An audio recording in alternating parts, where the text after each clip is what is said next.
Hola, buenas tardes. ¿Me escuchan? Hola, buenas tardes, profe. Sí, sí. Bueno, buenísimo. Bueno, mientras se siguen incorporando los compañeros, les quería comentar una cosita antes de comenzar con la clase de hoy, el tema que nos trae a la clase la fecha. ¿Sí? Vamos a ir ya cerrando la unidad 3 con lo que veamos hoy y lo que veamos en nuestra clase del jueves. ¿Sí? Y ya nos quedaría la última unidad, la unidad 4. Y bueno, obviamente el 24 es la fecha del integrador. ¿Sí? Me comentaron hace unos días desde la cátedra que lo más probable es que se divida el horario, que en principio iba a ser presencial a las 9 de la mañana. Presencial va a ser, un segundo, si bien el integrador va a ser presencial, eso no se modificó, sí tiene que ver con el horario, porque seguramente va a haber muchas comisiones rindiendo en la facultad. Y bueno, como no van a poder estar todos en el mismo aula, lo que va a pasar es que se va a habilitar dos horarios, ¿sí? Uno es a las 8 de la mañana y otro a las 10. ¿Sí? Eh, Para que lo tengan en cuenta, ¿sí? Nosotros, a mí no me pasaron todavía en qué horario nos va a tocar rendir el integrador, a la comisión 13, pero bueno, apenas tenga el dato se los voy a estar comunicando, ¿sí? Puede ser o a las 8 de la mañana o a las 10, pero sí o sí va a ser presencial. Según un cambio que me habían comentado en estos días que podía pasar. ¿Sí? Eh, bueno, vamos a arrancar. Comenzamos unidad 3, segunda parte. Todavía seguimos en la unidad 3. Yo dije que era la más larga de todas las unidades. Pero este es el último tema de la unidad 3. ¿Sí? Nosotros ya venimos de analizar clases pasadas los aspectos más relevantes del sector público. ¿Sí? Ahí habíamos hablado del gobierno, este aspecto del funcionamiento de la actividad estatal. Y después analizamos algunos aspectos del sector externo, es decir, cuando un país tiene o mantiene relaciones comerciales o realiza transacciones con, se dice, el resto del mundo, con otras naciones, otros países. ¿Sí? Que es el último tema al cual abordamos nuestras dos clases. Hoy vamos a meternos en el análisis de otro de los sectores muy importantes de una economía capitalista, como es el sistema financiero. ¿Sí? Vamos a hablar del sector financiero. ¿Bien? ¿De qué vamos a hablar en esta clase? ¿Sí? Temas como el dinero, ¿sí? Por ejemplo, vamos a ver qué es el dinero, qué funciones cumple, ¿sí? Después nos vamos a meter en el análisis de los mercados financieros, cómo funciona un mercado. Vamos a hablar en algún momento de la autoridad monetaria de nuestro país, hablaremos del Banco Central, sus funciones, ¿sí? Cómo hace el Banco Central para modificar la oferta monetaria de una economía, ¿sí? Vamos a ver varios temas en esta clase. Así que bueno, me voy directamente a la presentación de esta unidad 3 segunda parte, así ya las comparto con todos ustedes. Si alguien me comenta alguna duda, no tengo ningún problema, ahí estoy buscando la presentación. ¿Están viendo lo que estoy presentando?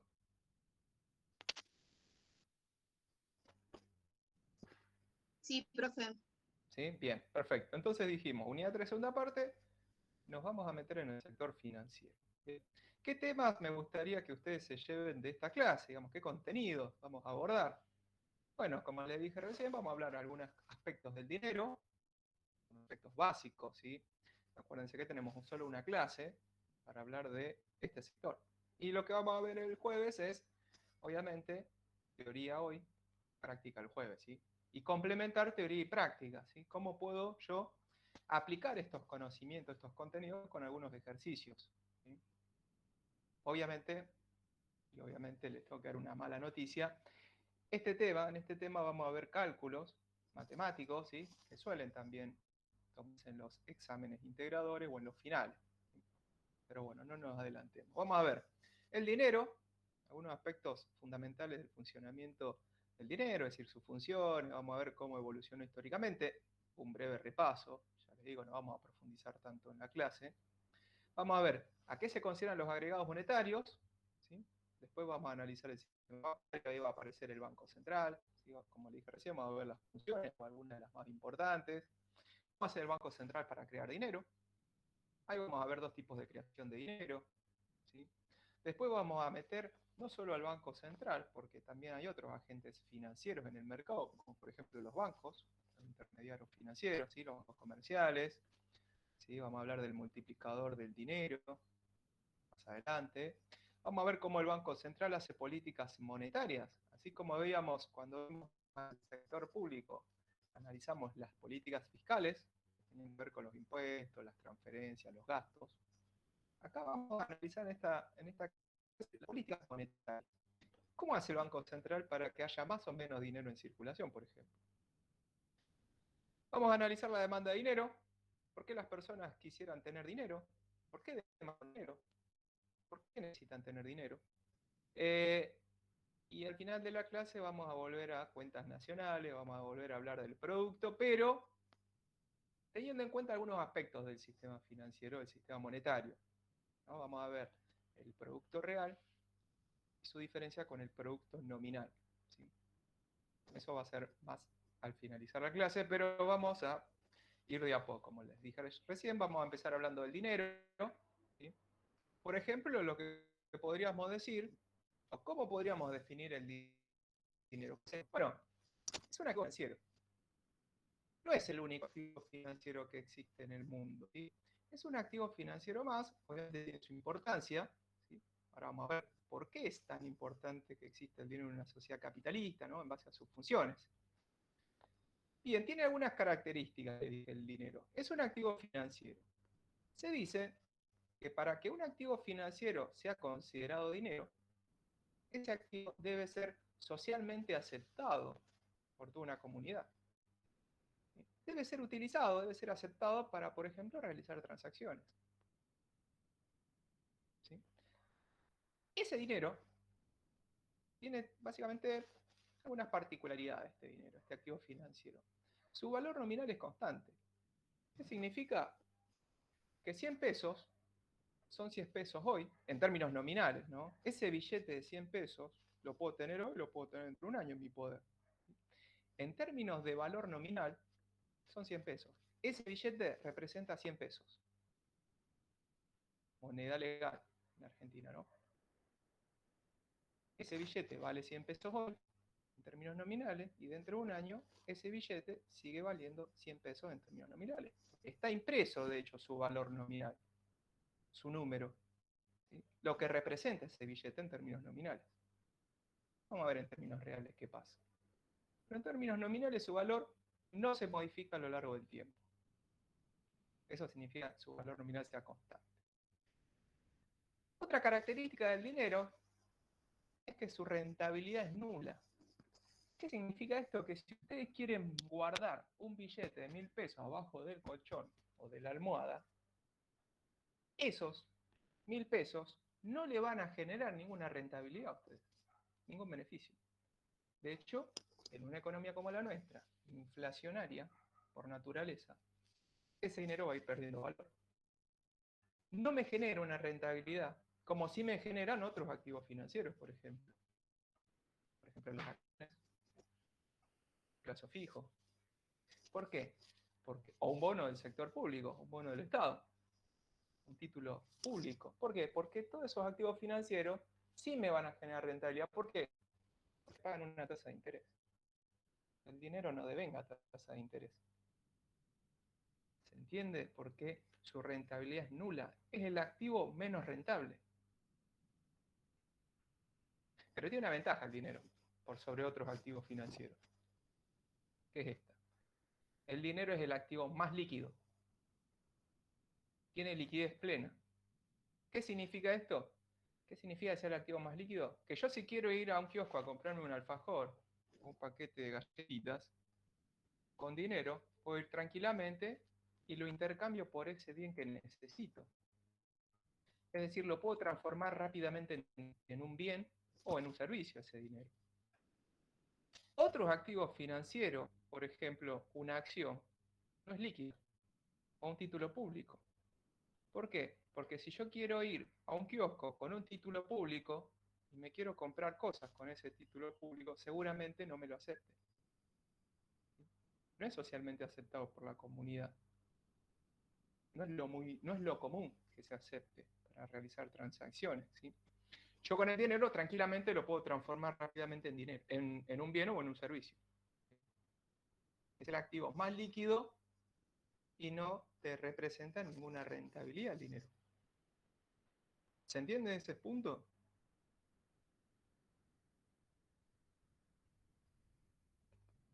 ¿Se entendió? Sí, se me hace un poquito de confusión con la rentabilidad. O sea, ¿se pone un plazo fijo, por ejemplo?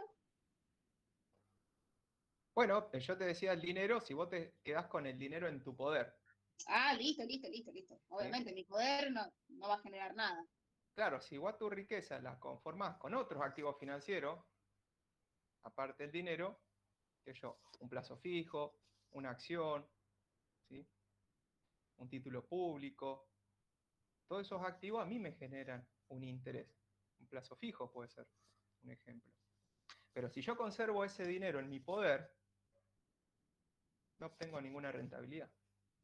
Está, profe, perfecto. Yo entendí mal pero está, perfecto, listo. ¿Está? Bien. El dinero cumple funciones en la economía capitalista, ¿sí? Sirve para tres cosas. Funciona como un medio de cambio. ¿Qué significa que sea un medio de cambio el dinero? Yo con dinero puedo realizar transacciones, me puedo comprar bienes y servicios. Funciona como, por ejemplo, podríamos pensar, es un intermediario el dinero. Me permite acceder a bienes y servicios. Puedo adquirir bienes y servicios con el dinero. Es un medio de cambio. Facilita el dinero las transacciones, ¿sí? Es como el aceite, ¿sí? Me facilita el intercambio el dinero. Sin dinero, tendríamos que volver a la época del trueque, porque para querer tener un bien necesito intercambiarlo por otro bien. No existiría el dinero. Yo con el dinero me ahorro ese problema. Y si tengo el dinero en mi poder, lo puedo y lo compro tranquilamente. Es un medio de cambio. Se dice que el dinero también, aparte de ser un medio de cambio, es una unidad de cuenta o de medida. ¿Qué significa esto? Que en las sociedades capitalistas vos necesitas expresar el valor de esos bienes. ¿Qué valor tiene un bien? Bueno, como existe el dinero, vos lo que podés hacer es expresar el valor de esos bienes en una unidad de medida. ¿En qué lo podés medir el valor de ese bien? En dinero, por ejemplo. De hecho, en Argentina, todos los bienes, o la mayoría de los bienes y de los servicios, están valuados en pesos.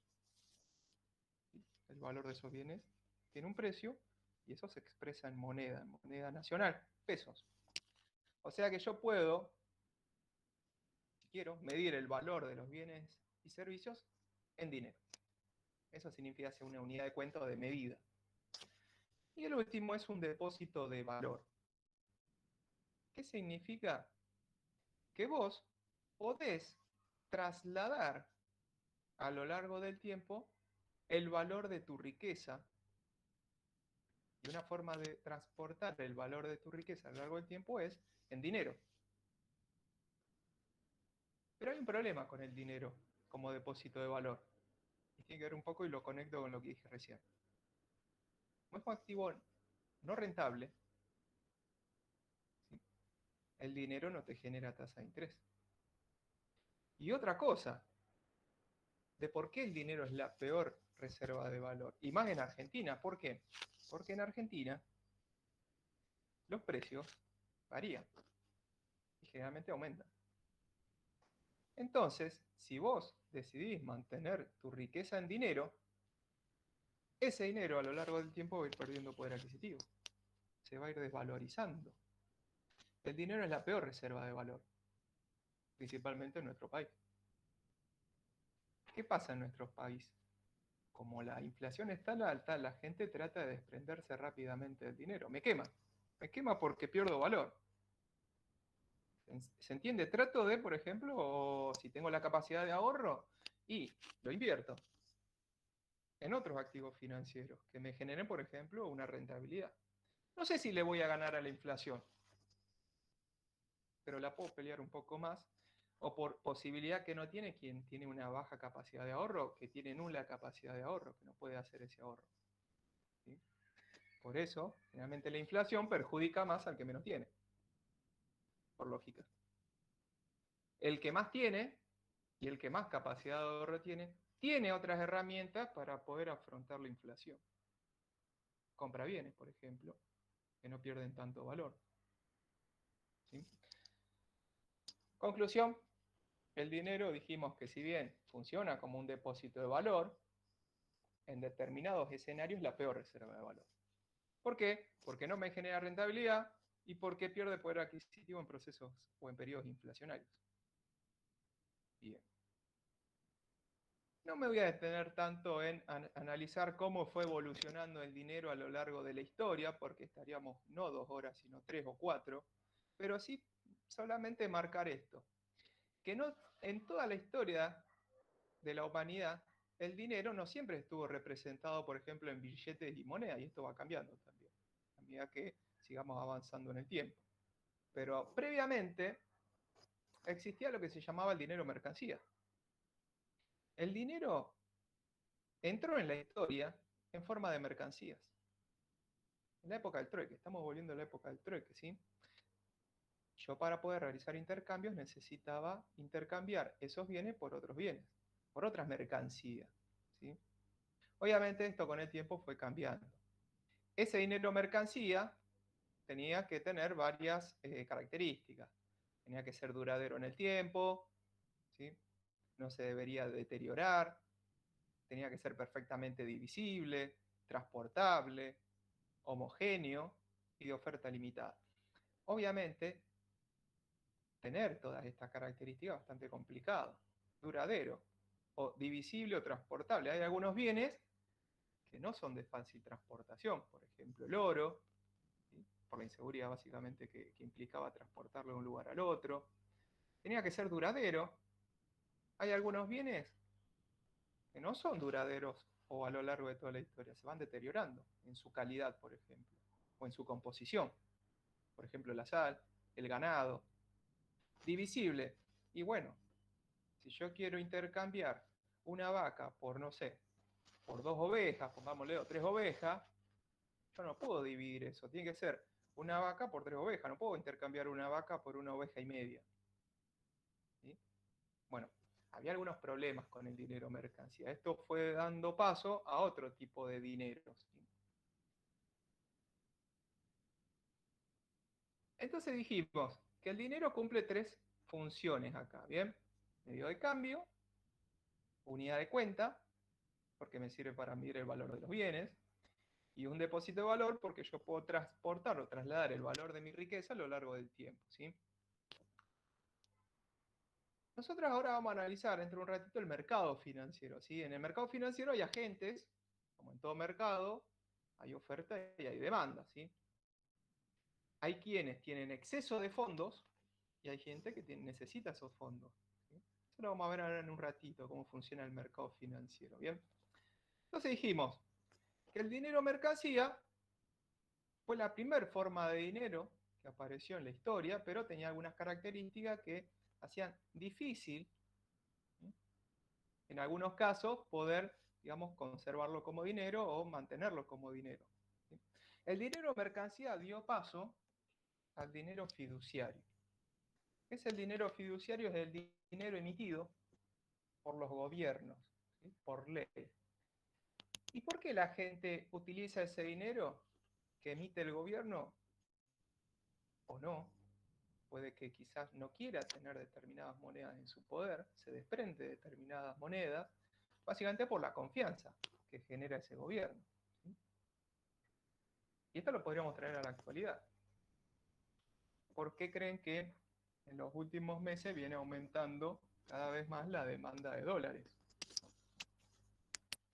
No solo el dólar oficial, sino el dólar paralelo, ¿sí? Tiene que ver mucho con la confianza de los agentes económicos. Hay monedas que se demandan más y hay monedas que se demandan menos en el mercado financiero, como en todo mercado, oferta y demanda, ¿sí? En realidad, actualmente, esto es un poco una evolución del dinero, este cuadrito. Fíjense que previamente, en la época del trueque, para obtener un bien necesitaba intercambiarlo por otro bien. hoy en día, con la existencia del papel moneda o este dinero fiduciario emitido por los gobiernos, se rompe esa lógica. ¿Por qué?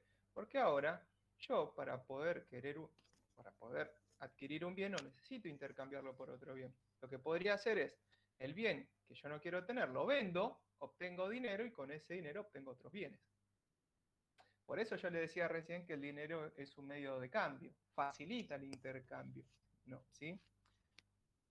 Si no, tenemos que volver a esta época y es muy difícil, ¿sí? Es muy difícil que lo que yo quiera, de lo que yo quiera desprenderme, encuentre otra persona que quiera aceptar eso que yo quiero desprenderme y me dé a cambio eso que yo quiero, digamos. Que se conjuguen los gustos de los consumidores, o los deseos, ¿sí?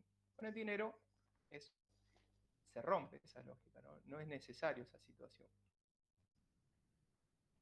Bueno, una clasificación de dinero puede ser esta, podemos hablar del dinero legal, el dinero bancario. El dinero legal es ese dinero fiduciario que emite la autoridad monetaria, ¿sí? Es legal porque hay una ley detrás, ¿sí? Y este dinero legal lo podemos encontrar en forma de monedas o en forma de billetes, ¿sí? Billetes y monedas emitidos por la autoridad monetaria, que los emite obviamente por ley. Ese es el dinero legal. Pero hay otro dinero que se llama el dinero bancario. O sea, por un lado tengo el dinero legal, estos billetes y monedas, que podemos tener hasta en nuestros bolsillos, en nuestras casas, pero también está el dinero bancario. A esto se lo conoce como el dinero circulante, ¿sí? Circulando en billetes y monedas entre el público, entre las personas. Pero hay dinero también que esas personas no los tienen en su poder, en sus manos o en su casa o en los bolsillos. Ese dinero no está en otro lugar, por ejemplo, en los bancos. Ese sería el dinero bancario. ¿Qué es el dinero bancario? Y bueno, es todo aquel dinero que está depositado en los bancos comerciales, por ejemplo, ¿sí? Son los depósitos. ¿Qué tipo de depósitos hablamos? Los que se le ocurran. Puede ser depósito en cuenta corriente, los depósitos en caja de ahorro, en plazo fijo, ¿sí? Ese dinero que está contenido en los bancos. Entonces tenemos todos dos tipos de dinero, el legal y el bancario, ¿sí? De esto vamos a hablar dentro de un ratito. Y otra de las preguntas que me gustaría hacer acá es ¿por qué la gente quiere tener dinero? O sea, ya lo definía el dinero. Vimos un breve repaso de cómo fue evolucionando el dinero a lo largo del tiempo. Vimos qué funciones cumple el dinero en una sociedad. Ahora lo que me voy a preguntar es ¿por qué se demanda dinero? ¿Por qué la gente quiere tener dinero? Vamos a marcar tres motivos por los que las personas demandan dinero, ¿sí? Uno de ellos es la demanda para transacciones. Como el dinero es un medio de cambio que permite realizar transacciones, intercambios económicos, bueno, la gente, por ejemplo, puede llegar a querer tener dinero para comprarse cosas, para comprarse bienes o adquirir algún servicio, ¿sí? Y esta demanda por transacciones depende mucho del ingreso de la población, de las personas. ¿Por qué? Porque si las personas tienen más ingresos, con un mayor nivel de ingreso, probablemente me quiera comprar más cosas. Y mi nivel de transacciones se incremente. A medida que aumenta mi ingreso, yo necesito o demando más dinero. Quiero tener más dinero en mi poder, ¿sí? ¿Para qué? Para poder realizar más transacciones y por ende demando más dinero. O sea que podríamos decir que la demanda de dinero para transacciones depende del ingreso de la población. A mayor nivel de ingreso, mayor demanda de dinero, porque mayor va a ser su nivel de compras de bienes y servicios. ¿Sí? Demanda para transacciones, para intercambios. Pero las personas probablemente quieran tener más dinero en su poder por otro motivo. Por ejemplo, el motivo precaución. Ese sería otro motivo más. ¿Por qué el motivo precaución? Algunos le llaman el motivo por las dudas. Como yo no sé qué puede pasar de acá a futuro, como hay incertidumbre, no tengo la bola de cristal, no sé qué va a pasar en el futuro, probablemente pueden ocurrir cosas que yo no me las esperaba. ¿Sí? Entonces, si llega a ocurrir algo inesperado, que a mí obviamente me lleve a realizar algún, por ejemplo, nivel de gasto, para afrontar ese gasto, yo necesito tener dinero, por ejemplo. Por las dudas necesito tener dinero. Entonces, por un motivo de precaución, por esa incertidumbre que existe en la vida de una persona, esa persona probablemente quiera guardar un poco de dinero en su poder.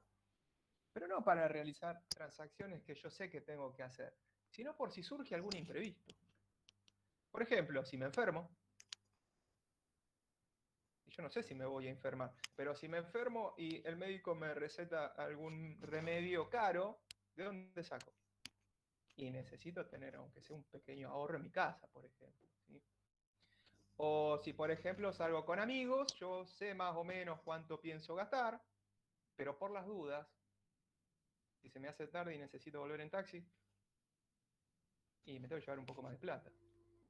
¿Sí? Yo no sé qué puede pasar, pero por las dudas trato de mantener un puchito más de dinero. Ese motivo es el motivo precaución. Por las dudas, que lo necesite. Por ahí lo necesito y bueno, lo sigo ahorrando. ¿Sí? Pero es para afrontar algunos gastos imprevistos. ¿Y por qué la gente también quisiera tener dinero en su poder? Este motivo que les voy a nombrar ahora y que ustedes ven ahí en la presentación como demanda como activo, nosotros dijimos que el dinero es un activo financiero, pero no es el único activo financiero que existe. Hay otros. Pero hay algunas personas que especulan. Entonces, yo el dinero lo veo como un activo financiero, que tiene sus ventajas y tiene sus desventajas, como vimos previamente. ¿Sí? Dijimos que es el activo más líquido, ¿sí? Pero no es un activo rentable, porque no genera tasa de interés. Pero el dinero dijimos también que es un depósito de valor. Hay determinadas situaciones que a mí me llevan quizá a tener más dinero o menos dinero. Debido a que, como hay incertidumbre, vuelvo a lo que dije antes, y que el dinero es el activo más líquido, hay situaciones en donde a una persona quizás le convenga tener dinero y no le convenga tener otro tipo de activo financiero. O hay momentos donde quizá a mí me convenga tener otro activo financiero que no sea el dinero y menos dinero. ¿Depende de qué eso? Bueno, de las preferencias por la liquidez que tiene la población o las personas. Si yo tengo mucha preferencia por la liquidez, voy a demandar más dinero. Si tengo baja preferencia por la liquidez, quizás demande otro tipo de activos y no dinero. Por ejemplo, bonos. Si a mí me gusta más la rentabilidad que la liquidez, bueno, yo voy a demandar más bonos y voy a demandar menos dinero. ¿Sí? Cambio un activo financiero por otro activo financiero. Pero eso depende de la persona. Si la persona prefiere tener más rentabilidad o más liquidez. Depende de qué situación esté esa persona en su vida. ¿Sí? Una persona que quiere especular y ve que está aumentando la tasa de interés en el mercado, ¿qué me va a convenir tener? ¿Dinero o bonos? Si la tasa de interés es muy alta en el mercado financiero. ¿Qué harían ustedes? Y bonos. Y el dinero, como no me paga tasa de interés, no me conviene tener mi riqueza guardada en mi casa. Me conviene, por ejemplo, comprarme un bono, un activo financiero que venga aunque sea una mínima tasa de interés. Sé que el dinero no paga cero tasa de interés. Más o menos, con ganar 1 o 2% ya me saqué una rentabilidad y una ganancia.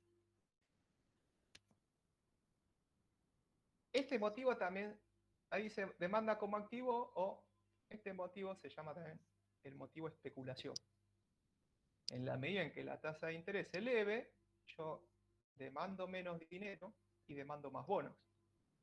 Ahora, si la tasa de interés empieza a caer estrepitosamente, quizás ahí la persona tenga más preferencia por la liquidez, no por la baja rentabilidad de un bono. Depende. Estos serían los 3 motivos por los que la gente puede llegar a demandar dinero. Para transacciones, por precaución o por un mero motivo de especulación, para especular en el mercado financiero. ¿Sí? Y voy a demandar más dinero en la medida que no sean rentables los bonos. y prefiera la liquidez. Bien. Esos son los tres motivos principales. Por un lado, las personas demandan dinero, dijimos, ¿no? Y esos serían los tres motivos. Ellos demandan dinero, pero hay alguien que ofrece dinero en el mercado financiero. Como en todo mercado hay oferta y demanda. El encargado de administrar la oferta monetaria es la autoridad monetaria. En nuestro caso es el Banco Central. El Banco Central tiene algunas funciones que les corresponden, que son propias de él. Y primero lo que hace es fija o es el responsable de la creación primaria de dinero. ¿Qué significa esto de la creación primaria de dinero? Y lo voy a llevar a una de esas funciones. Tiene que ver con esta que le estoy marcando ahí abajo. Es el único que puede emitir dinero de curso legal. No hay nadie que pueda emitir dinero que no sea el Banco Central. Es quien tiene la máquina de hacer billetes, podríamos decir. Es el único que puede imprimir billetes en Argentina. Billetes y monedas, claramente, ¿no? Pero ningún banco comercial lo podría llegar a hacer. Por eso se dice que el Banco Central hace el proceso de creación primaria de dinero. Hace esa creación inicial de dinero, es el único que imprime billetes. A eso se le llama creación primaria, la emisión inicial de billetes y monedas. Pero tiene otra función el Banco Central. Una que no le iba a decir en los últimos años, pero en las últimas décadas no la está cumpliendo muy bien, que digamos. Una de sus principales funciones es preservar el valor de la moneda. Cada uno tendrá su opinión si el valor de la moneda o del peso se está preservando a lo largo del tiempo en los últimos años. Pero bueno, esa sería una de sus funciones. ¿Sí? Lo tiene que hacer. Otra función, para nombrarles algunas, custodio y administrador de las reservas de oro y divisas del país. ¿Sí? Agente financiero del gobierno nacional. Con esto lo vamos a charlar en un ratito también, pero el Banco Central tiene la facultad de poder financiar al gobierno nacional. El Banco Central no puede financiar gobiernos provinciales ni municipales. El único que puede financiar es al gobierno nacional nada más. Es el responsable de la política monetaria, controla la oferta monetaria. Y cuando digo controla, puede aumentar la oferta monetaria o disminuirla. Ahora vamos a ver qué es la oferta monetaria, ¿sí? Tiene herramientas. Después vamos a charlar cuáles son esas herramientas para modificar la oferta monetaria, ¿sí? El Banco Central puede financiar al gobierno nacional, pero si quiere, podría financiar también a los bancos comerciales, y de hecho lo hacen en algunas situaciones, cuando los bancos comerciales están en problemas, por ejemplo de liquidez, pueden recurrir al Banco Central, que es el banco de bancos, de la entidad madre, ¿sí? Y los puede financiar, los puede sacar de determinadas situaciones de liquidez. Y liquidez. ¿Para qué? Y para evitar que quiebren, por ejemplo. ¿Sí? Porque si los bancos comerciales empiezan a quebrar, se cae el sistema financiero, y el sistema financiero es fundamental para, por ejemplo, financiar actividades de inversión de empresas. ¿Por qué? Porque un banco comercial, así como recibe depósitos de agentes económicos, puede otorgar préstamos. ¿Sí? Bien. Superintendente de entidades financieras es lo que dije recién. ¿Sí?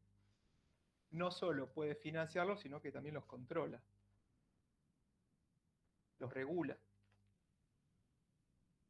emite decretos, normas de funcionamiento de los bancos comerciales, qué deben hacer y qué no deben hacer. También es el responsable de la política cambiaria, el tipo de cambio, ¿no? ¿Por qué? ¿Qué podría hacer? Bueno, podría, si quiere, bueno, depende también de la política económica del país, podría fijar el tipo de cambio fijo, o puede que no intervenga en el mercado cambiario y vamos a un tipo de cambio más flexible, sin intervención del Banco Central. Ahí no compraría ni vendería divisas. O podría aplicar un control de cambio, si quiere, como vimos en la clase pasada. Es decir, todas estas serían sus funciones, o algunas. Pero podríamos pensarlo al Banco Central como una empresa también, si queremos. Es una institución. Es una organización el Banco Central. Como toda organización, tiene un balance. Funciona en base a un balance. Es el balance del Banco Central. Y ahí vamos a ver algunas de sus funciones también en forma esquemática. Bueno, les presento el balance del Banco Central. Activo, pasivo. ¿Qué sería el activo de una empresa? Ustedes que están estudiando para contadores. ¿Qué es el activo y el pasivo? ¿Cómo se define? ¿Qué representa el activo de una empresa?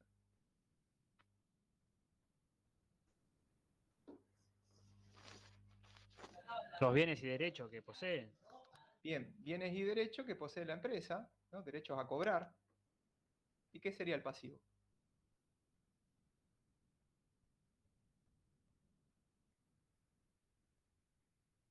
Las obligaciones que tiene.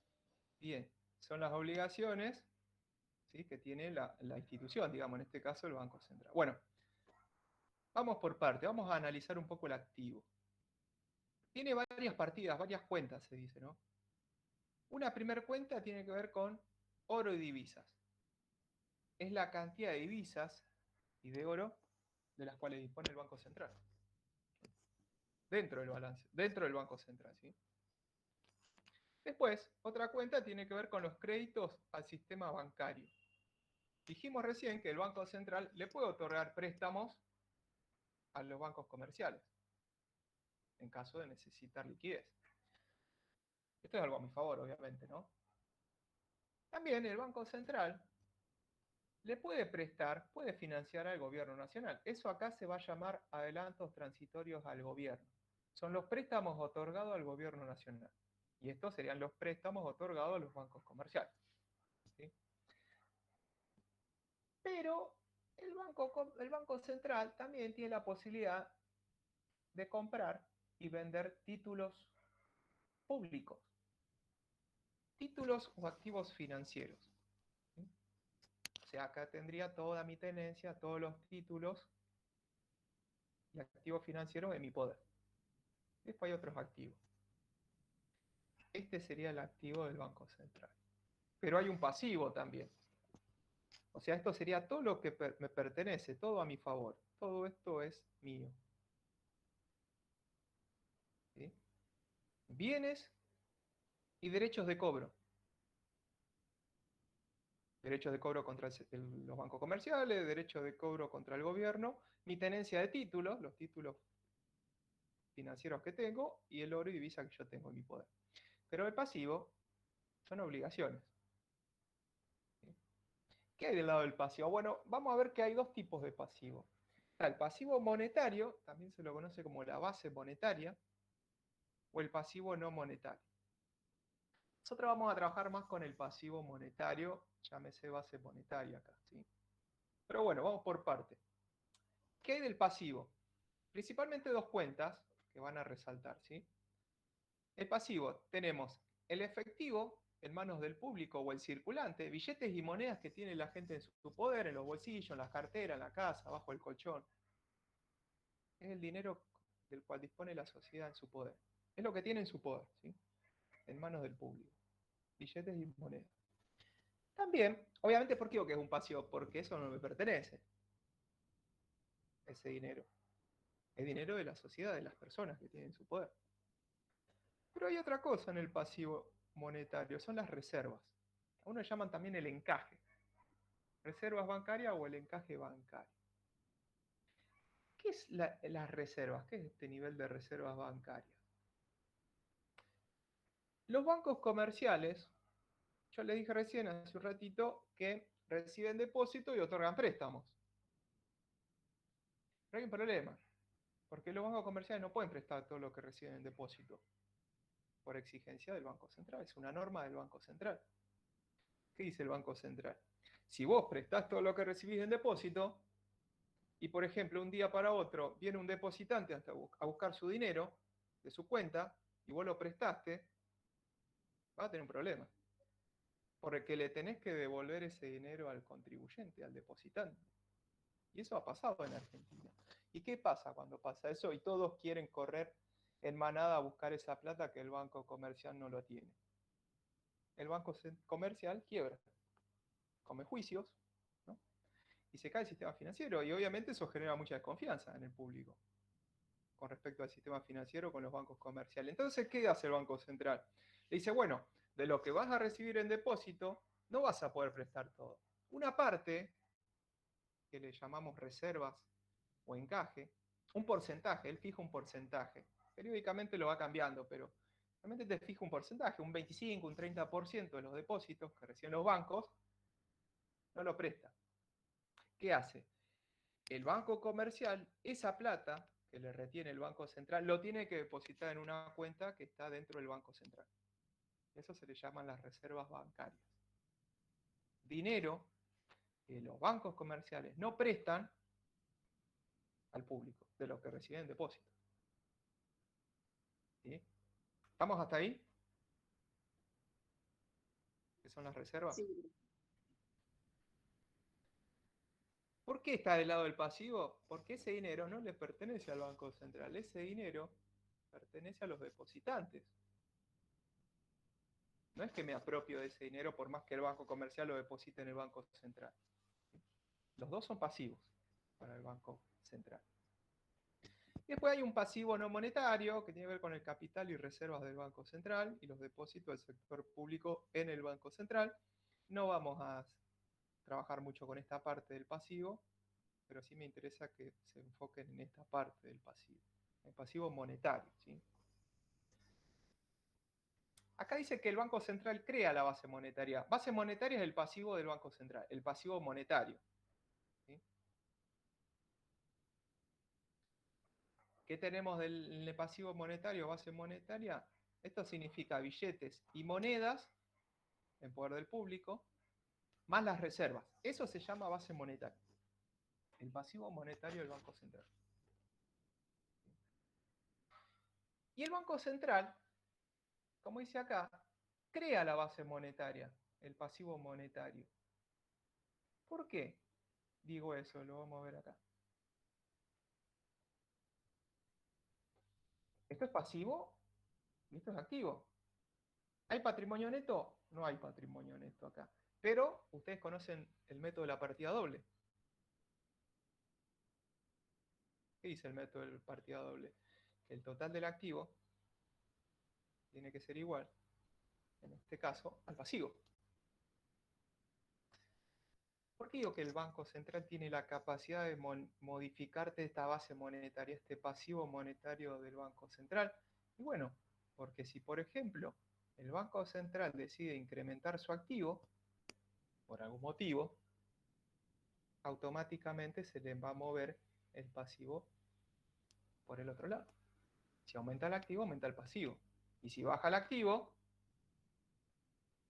el Banco Central decide disminuir su activo, automáticamente lo que está haciendo es disminuyendo su pasivo, la base monetaria. Por ejemplo, si el Banco Central compra oro o más divisas, al comprar dólares, va a tener más divisas que antes, va a aumentar su activo, en ese caso. Pero si yo compro dólares, yo Banco Central compraría dólares, ¿qué doy a cambio?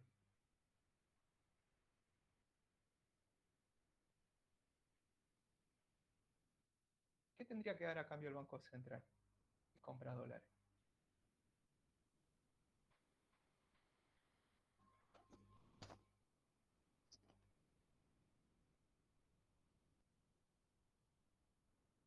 O yo, Luis García, ¿no? Quiero comprar dólares al Banco Central, ¿sí? El Banco Central me vende los dólares. ¿Y qué le tengo que dar yo a cambio al Banco Central? Efectivo. Efectivo, Pesos. pesos a cambio. ¿Sí? Hay Banco Central que está recibiendo pesos. Por un lado, va a tener menos divisas que antes porque las está vendiendo, o sea, baja su activo, disminuye su tenencia de divisas, y obviamente va a bajar el pasivo. ¿Por qué baja el pasivo? Y porque va a haber menos efectivo en manos del público. Yo recibo dólares y le doy los pesos. Disminuye el efectivo en manos de la gente. ¿De qué gente? Y de la gente que se está desprendiendo los pesos. Ahí bajaría el pasivo o el pasivo monetario, la base monetaria. Por eso, el único que puede modificar la base monetaria es el Banco Central. Es su pasivo. forma parte de su pasivo, la base monetaria. ¿Sí? No solo puede modificar la base monetaria del Banco Central con sus operaciones. Vamos a ver qué tipo de operaciones, cuáles son las herramientas para modificar la oferta monetaria. O sea, el Banco Central puede modificar la base monetaria, pero también, ¿mediante qué herramientas puede modificar la base monetaria? Bueno, uno tiene que ver con el sector externo, ¿sí? Esto de puede comprar divisas o vender divisas. Comprando o vendiendo divisas va a modificarse su tenencia de reservas de divisas. Entonces, si compro divisas, emito pesos, ¿sí? Va a aumentar el efectivo en manos del público. Si compro divisas, va a aumentar mi activo y va a aumentar el pasivo. Si vendo divisas, baja mi activo y baja el pasivo. ¿Por qué? Porque va a bajar el efectivo en manos del público ahí. ¿Sí? Comprar y vender divisas afecta a la base monetaria. ¿Cuándo compra divisa? Y generalmente cuando tengo un superávit en la balanza de pago, es decir, cuando ingresa más divisa al país de las que salen. ¿Y cuándo tengo que vender divisa? Y para financiar el déficit del balance de pagos. Ahí vendería divisas. De hecho, el sector financiero o la actividad del Banco Central tiene impacto o se ve impactado por el sector externo, por el sector público y por el sector financiero. Por el sector público, por esta cuenta de oro y divisas, ¿sí? Si compro más oro o divisas, modifico la base monetaria. Con el sector público también tiene un vínculo. ¿Por qué? Porque nosotros podemos financiar al Estado, al gobierno nacional. ¿Sí? Por ejemplo, si nosotros compramos títulos públicos que emite el gobierno, o si el gobierno, por ejemplo, quiere financiamiento,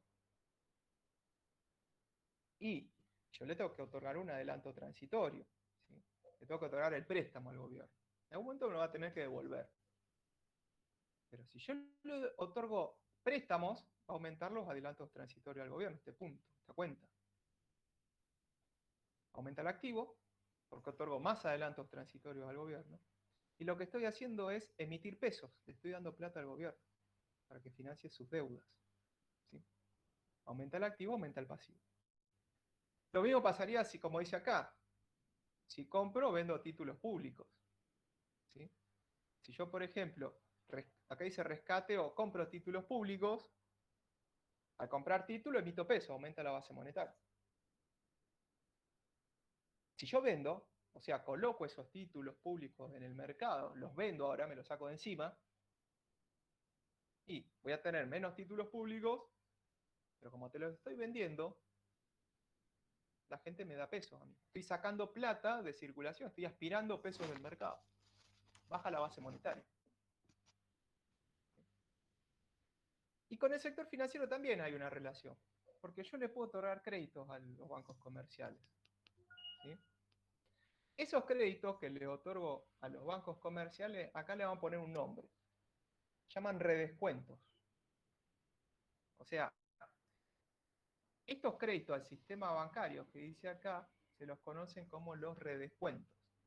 Son los préstamos a los bancos comerciales. Si yo otorgo más redescuentos, más créditos, fíjense en este balance. Si aumentan los créditos al sector bancario, al sistema bancario, mi activo va a aumentar. ¿Pero qué le estoy dando a los bancos comerciales? Efectivo, pesos. Estoy emitiendo más pesos. Va a haber más efectivo en manos del público. Es decir, que yo tengo herramientas para mover la base monetaria. Moviendo el activo, muevo el pasivo automáticamente. Si aumenta mi activo, aumenta mi pasivo. Si baja mi activo, baja mi pasivo. ¿Sí? Bien. Punto a destacar hasta acá. Banco Central, con sus funciones, con su balance, con las herramientas que tiene para modificar la base monetaria. Y acuérdense que la creación primaria de dinero la hace el Banco Central. Eso tomen nota. ¿Sí? Ahí no pueden haber dudas. Pero así como hay una creación primaria de dinero, hay una creación secundaria de dinero. Esta creación secundaria de dinero no la hace el Banco Central. La van a hacer los bancos comerciales. ¿Por qué digo que hacen creación secundaria de dinero? Si ustedes me habrán escuchado decir que el único que puede imprimir billetes y moneda es el Banco Central, por ley. Los bancos comerciales no pueden imprimir billetes y monedas, pero tienen una facultad, los bancos comerciales. Pueden recibir depósitos y otorgar préstamos, conceder créditos. ¿Sí? ¿Estamos de acuerdo? ¿Hasta ahí? Sí, profe. Bien. El negocio de todo banco comercial es recibe depósito, otorgo préstamos o créditos. Por uno te cobro una tasa y por el otro te pago una tasa. Y adivinen que el banco comercial no te cobra ni te paga la misma tasa. Por uno te cobra una tasa, por el otro te paga una tasa. Adivinen cuál es la tasa más alta. La que te cobra. La de los créditos que otorgo. Si no, no tendría negocio para el banco comercial. ¿Sí? ¿Se entiende? Hay un diferencial de tasas ahí. Pero ¿en dónde radica la creación secundaria de dinero en los bancos comerciales? ¿Cómo hacen los bancos para crear más dinero del que crea el Banco Central? Bueno, si bien no pueden imprimir billetes porque la máquina de hacer billetes la tiene el Banco Central, allá en Buenos Aires, los bancos comerciales lo que podrían hacer es volcar liquidez al sistema financiero. En este proceso de conceder créditos o préstamos, reciben dinero y vuelcan dinero en la economía los bancos comerciales en ese proceso. ¿Sí? Obviamente no pueden prestar todo lo que reciben depósitos por esa exigencia del Banco Central que dijimos recién. Pero una parte sí la pueden prestar. Una parte queda reservada en el Banco Central en forma de reservas. Y otra parte, si quieren, la pueden prestar. ¿Sí? Obviamente para obtener algún beneficio adicional. Creación primaria la hace el Banco Central, la creación secundaria la hacen los bancos comerciales. ¿Sí? Dentro de los bancos comerciales tenemos diferentes tipos de depósitos. Las personas pueden depositar diferentes activos. Y ahí vamos a hablar de los agregados monetarios. Hay diferentes agregados monetarios, se representan con letra los agregados monetarios. Vamos a ver un poquitito en este punto. Acá yo voy a agregar uno más, del que está en la presentación, que es M sub 0, faltará. M sub 0 sería, o es el agregado monetario que engloba los billetes y monedas en circulación. Billetes y monedas que tienen las personas en su poder. Ese sería como el activo más líquido de todos. El dinero más líquido. ¿Sí?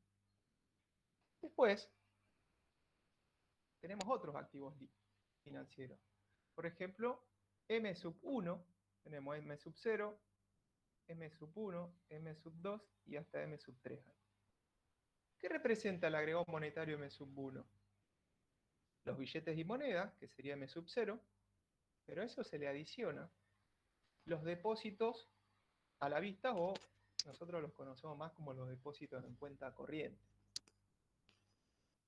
También es un activo líquido M sub 1. ¿Por qué? Porque los depósitos en cuenta corriente vos los podés retirar, digamos, no tenés que esperar un periodo de tiempo para poder retirarlo.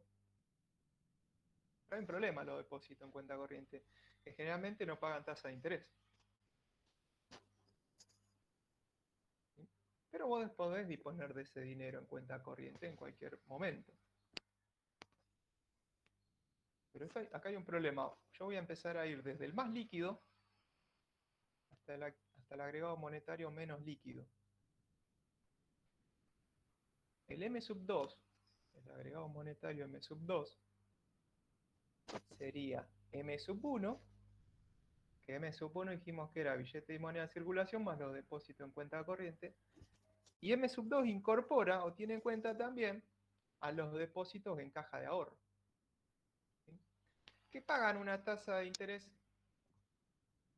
superior al depósito en cuenta corriente, que prácticamente no devengan tasa de interés. Te paga una ínfima tasa de interés. ¿Sí? Pero generalmente los depósitos en caja de ahorro vos podés disponer de un determinado monto, hay un límite. ¿Sí? Ahí está el problema de que vos no podés disponer de todo lo que vos quisieras. ¿Sí? Tenés que respetar ese límite de extracción en las cajas de ahorro, los depósitos en caja de ahorro. Y el último agregado monetario, y menos líquido de los que les nombré recién, es el M3. ¿Por qué? Porque tienen en cuenta el M2, que era M1 más los depósitos en caja de ahorro, más los depósitos en plazo fijo. Y vos sabés que un depósito en plazo fijo, esa plata que está en un plazo fijo no la puedes retirar durante un periodo de tiempo. Por eso digo que es el menos líquido. ¿Por qué? Porque si vos haces un plazo fijo por 30 días o 60 días, a lo largo de ese periodo vos no podés retirar ese dinero. Y obviamente la ventaja del plazo fijo, o sea, esa sería la desventaja, que es el menos líquido. O sea, vos no podés disponer libremente de todo ese dinero en cualquier momento del día o durante ese periodo de tiempo. Pero la ventaja con respecto a los otros agregados monetarios es que el plazo fijo te paga una tasa de interés más alta que la caja de ahorro. ¿Sí? Ese sería el punto por ahí a destacar con respecto a los otros. Pero fui del más líquido al menos líquido. ¿Sí? Los agregados monetarios se clasifican en base a la liquidez. Pero todos son dinero. Ya sea en circulación, en poder del público o depositado en el banco comercial. Todo esto es la oferta monetaria de un país. ¿Sí? Pero vuelvo a retomar esto, ¿no? Porque estoy dentro de los bancos comerciales, ¿no? De donde uno puede hacer estos depósitos. Los bancos comerciales pueden crear dinero. Hacen una creación secundaria de dinero, dije, ¿no? Reciben depósitos, que vimos que hay diferentes tipos de depósitos. En base a ese tipo de depósito lo puedo clasificar en estos agregados monetarios. Reciben depósitos, otorgan créditos, préstamos. Pero no pueden prestar todo lo que reciben depósitos, dijimos, ¿sí? ¿Cómo puedo medir la capacidad de creación secundaria de dinero? ¿En dónde está la creación secundaria de dinero? En la capacidad de prestar dinero. Ahí arranca la creación secundaria, ¿no? La expansión de la oferta monetaria. Una parte de dinero la crea el Banco Central en forma legal y mediante la creación primaria, pero los bancos comerciales hacen la otra creación, que es la secundaria, que es tratar de volcar más liquidez al sistema financiero. Prestan. Hacen como un proceso expansivo. Ahora lo vamos a ver en detalle, pero es como que lo que hacen es multiplicar el dinero en una economía. ¿Sí? Ese dinero inicialmente creado por el Banco Central mediante la creación primaria. ¿Cómo se calcula la creación secundaria de dinero? Hay una fórmula matemática, la vamos a ver hoy, pero la vamos a desarrollar más en la clase del jueves, que es esto. El multiplicador se llama, el multiplicador del dinero. ¿Cómo se calcula? Es una fórmula matemática que la obtenemos dividiendo a 1 sobre el encaje legal. Es un porcentaje legal, el encaje legal. Es lo que el Banco Central exige a cada banco comercial que no pueden prestar. ¿Sí? Ese sería el encaje legal. Es lo que determina en forma legal el Banco Central. Reservas legales, encajes legales, coeficiente de encaje le llaman algunos también. Es un porcentaje. ¿Para qué me sirve calcular este multiplicador, esta formulita? Para ver la capacidad de creación de dinero por parte de los bancos comerciales. Eso es lo que me va a determinar el multiplicador. Bueno, acá lo que le dice la presentación es que el encaje legal, como les decía recién, es un porcentaje, una proporción de los depósitos que los bancos deben guardar y que no van a poder prestar a los agentes económicos. Eso está prohibido prestar. El encaje legal. Vamos a hacer un ejemplito para verlo un poco, vamos a salir un poco de la teoría, ¿sí? Vamos a verlo en la práctica. Este ejemplo lo que plantea es la siguiente idea. Dice, supongamos que el Banco Central pone en circulación 1.000 pesos para hacer frente a un pago y el destinatario ingresa ese dinero en un banco. Ahí ya el Banco Central hizo creación primaria. emitió 1.000 pesos. Puso en circulación 1.000 pesos, inicialmente. Imprimió un billete de 1.000 pesos, lo puso en circulación, le pagó a alguien, por ejemplo, a un proveedor puede ser, y ese proveedor agarró esos 1.000 pesos que creó el Banco Central y como decidió no gastarlo, no consumirlo, fue y lo metió en un banco comercial. ¿Se entiende hasta ahí? Lo depositó. ¿Sí?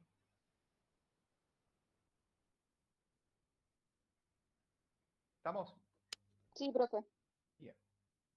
Eso en primer lugar.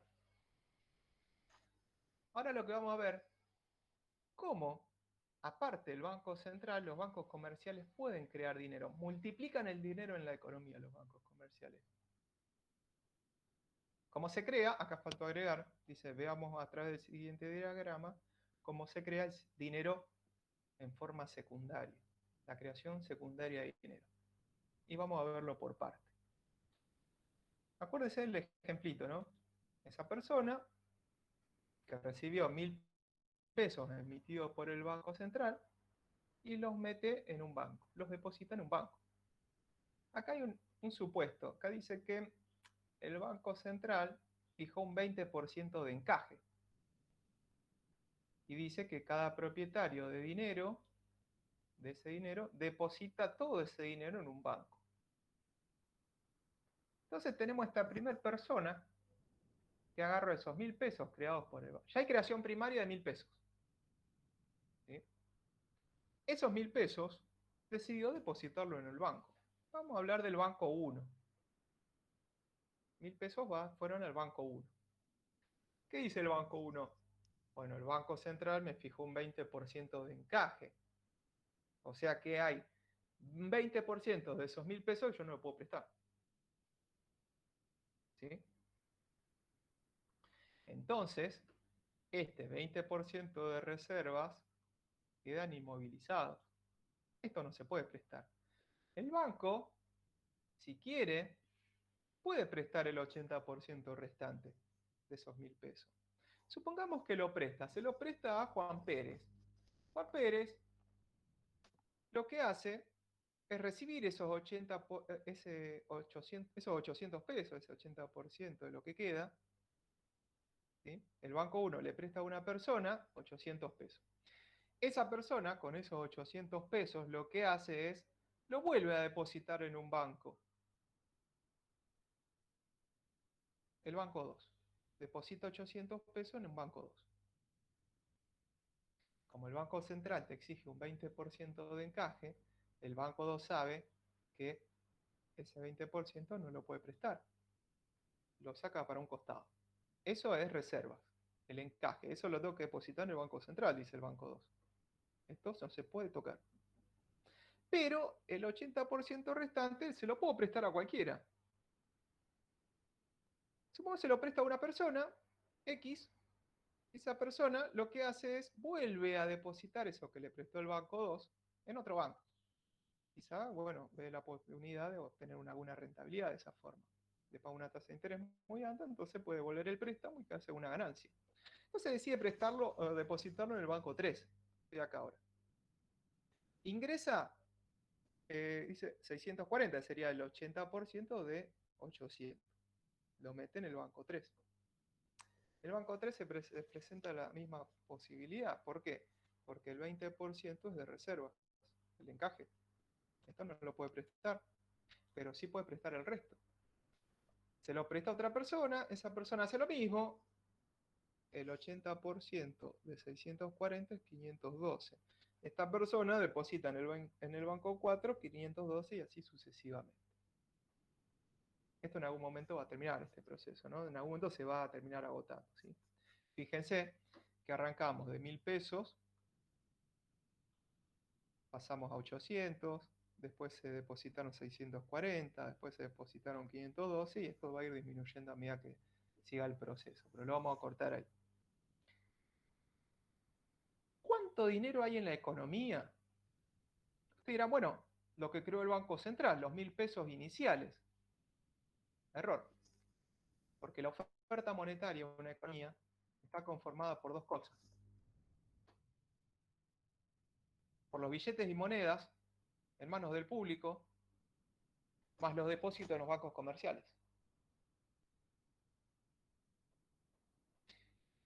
Y vuelvo al ejemplito, ¿no? ¿Cuánto hay de billetes y monedas en manos del público? Lo que inicialmente creó el Banco Central. Hay 1.000 pesos en manos de esta persona, teóricamente, ¿sí? O sea, la creación primaria del Banco Central, esos 1.000 pesos que ese Banco Central puso en manos de esa primer persona, pero en la economía no hay 1.000 pesos. La oferta monetaria de la economía es mucho mayor. ¿Por qué? Porque yo tomo en cuenta los billetes y monedas creados por el Banco Central, más los depósitos en los bancos comerciales. En este Banco Comercial 1, ¿cuánto hay? Teóricamente depositados, 1.000 pesos. En este Banco 2, ¿cuánta plata depositada hay? 800. En este banco, ¿cuánta plata depositada hay teóricamente? 640, 512. Y así voy sumando no solo el dinero creado por el Banco Central, la emisión inicial de dinero, sino también los depósitos que están en cada uno de los bancos. Esa es la oferta monetaria. ¿Qué hacen los bancos comerciales? Es como que multiplican el dinero que crea el Banco Central. Hacen como una creación secundaria de dinero. ¿Por qué? Porque los bancos pueden prestar dinero y pueden volcar liquidez al sistema financiero, ¿sí? Y retomo esto que dice acá abajo. Con estas reservas que establece el Banco Central y que los bancos deben conservar, el sistema bancario, al tener la posibilidad de prestar, por otro lado, ese dinero inicialmente creado por el Banco Central los puede transformar en una cantidad mucho mayor de dinero. Los 1.000 pesos iniciales, más los 800, más los 640, así voy sumando. Me voy a encontrar al final de todo este proceso, que después va a seguir, pero se va a ir agotando cada vez más, que la cantidad de dinero que hay en la economía no es 1.000 pesos, que es lo que creó el Banco Central. Hay mucho más de oferta monetaria. ¿Por qué? Porque los bancos comerciales tienen esta capacidad de poder prestar dinero y de, podríamos decir, hacer esta creación secundaria de dinero. La oferta monetaria, tomen en nota, es igual a la suma del efectivo o el circulante en manos del público, más todos los depósitos que estén en los bancos comerciales. La oferta monetaria es la suma del efectivo en manos del público, billete y moneda, lo que yo tengo en mi poder o en mi casa, o abajo de la almohada, más la plata que está depositada en los bancos comerciales. Y en este banco 2 había 800, en este banco 1 había depositado 1.000, acá había 640, acá había 512, más allá de que el Banco Central imprimió 1.000 pesos nomás. La economía funciona como si hubiese muchísimo más dinero. Por arte de magia, el dinero lo multiplican los bancos comerciales. Se llama creación secundaria. Es una especie de creación de dinero. Pero obviamente, vuelvo a lo que dije antes. Los bancos comerciales no pueden imprimir billetes. Tienen la capacidad de prestar dinero y eso hace que se pueda crear esta forma de dinero en forma virtual, podríamos pensarlo, ¿sí? Bueno, con esto vamos a trabajar también el jueves, con las actividades prácticas que tenemos pautadas para la próxima clase. Bueno, ¿qué es lo que vamos a hacer también el jueves? Calcular. Entonces, ¿cuánto dinero hay realmente en la economía? ¿Cuánto es lo que creó el Banco Central más lo que puedan llegar a crear los bancos comerciales con esta creación secundaria de dinero? Bueno, hay una forma de calcularlo. Yo le dije recién que el Banco Central se encarga de, no sé si está bien la palabra manipular, pero sí de controlar la base monetaria, su pasivo, o el pasivo monetario del Banco Central, la base monetaria. Si yo conozco la base monetaria y sé calcular el multiplicador monetario bancario que dijimos recién que era 1 sobre E, 1 sobre el encaje, o el coeficiente de encaje, podría tranquilamente calcular la oferta monetaria de Argentina. ¿cuánto dinero hay en total entre el efectivo en manos del público más los depósitos que están en los bancos comerciales?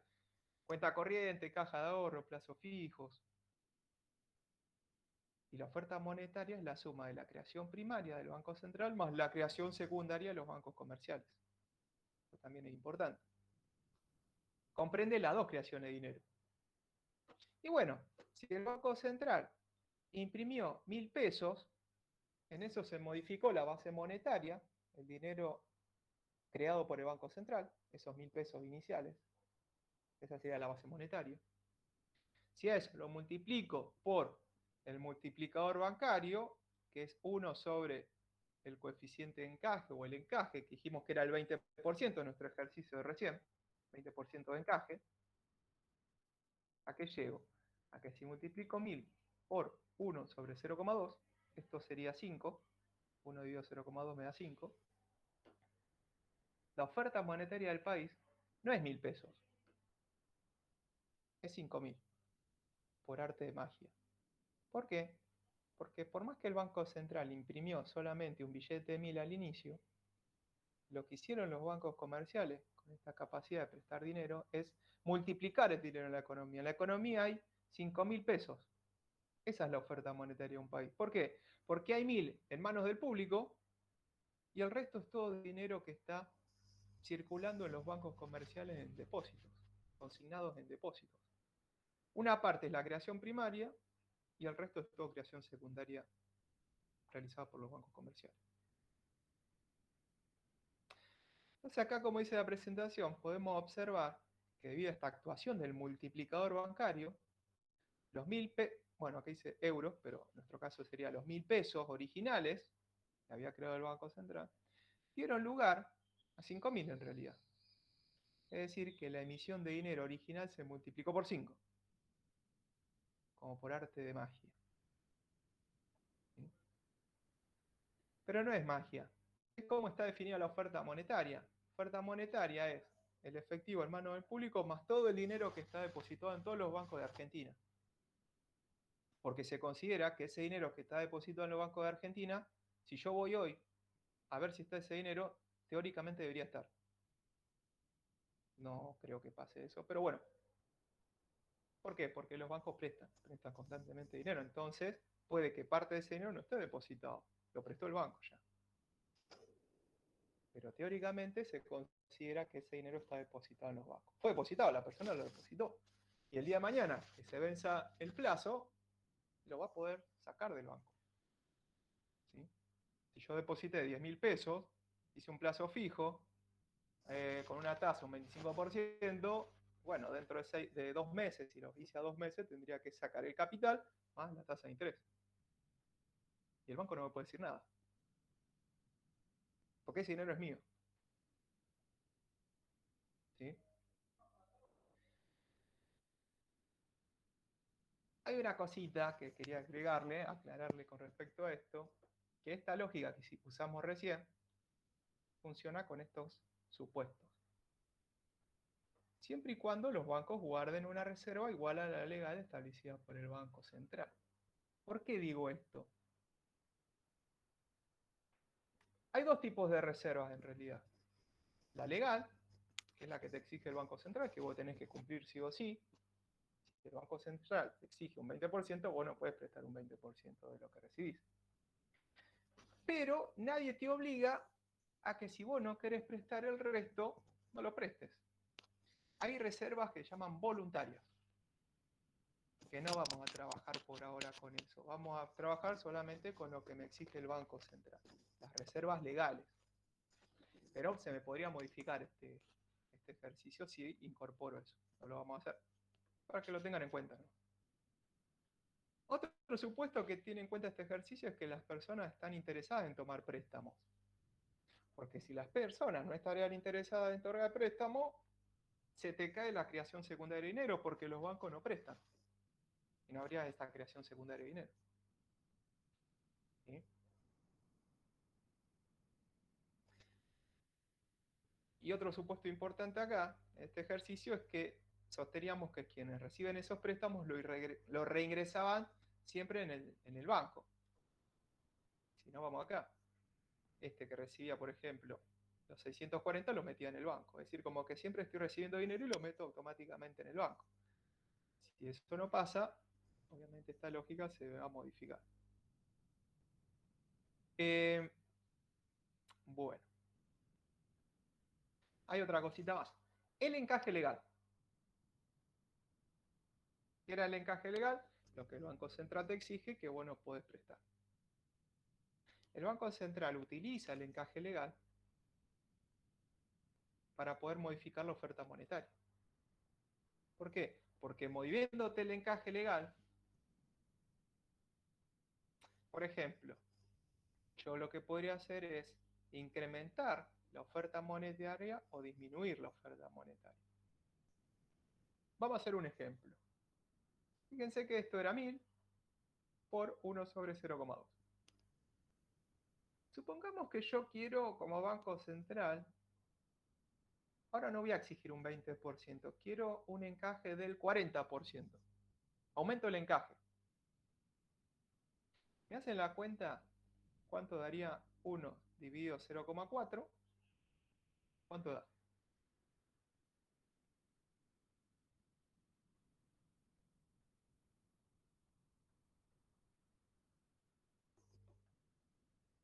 ¿2,5? 2,5.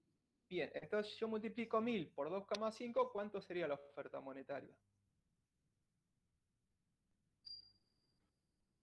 2.500. Bien, menor a 5000. Disminuyó la oferta monetaria. Si yo aumento el encaje, la oferta monetaria disminuye. Hay una relación inversa ahí. Claro, ¿Por porque qué? tengo menos disponible para prestar. Exacto. Lo que le está diciendo el Banco Central a los bancos comerciales es que ustedes ahora van a poder prestar menos. 40% ahora se va al Banco Central. ¿Qué te queda por prestar? El 60% restante. Estoy afectando ahí la creación secundaria de dinero de los bancos comerciales. Moviendo el encaje, el Banco Central puede lograr aumentar o disminuir la oferta monetaria. ¿Por qué? Porque le estoy tocando la creación secundaria de dinero a los bancos comerciales. Y si yo te bajo el encaje, te estoy bajando la exigencia. Es decir, si te lo llevo a 10%, por ejemplo, seguramente la oferta monetaria va a aumentar. ¿Por qué? Porque ahora los bancos van a poder prestar más plata. Van a poder hacer más creación secundaria de dinero. Y utilizar el encaje legal es una herramienta de política monetaria. Puede aumentar o disminuir la oferta monetaria tocándole el encaje a los bancos comerciales.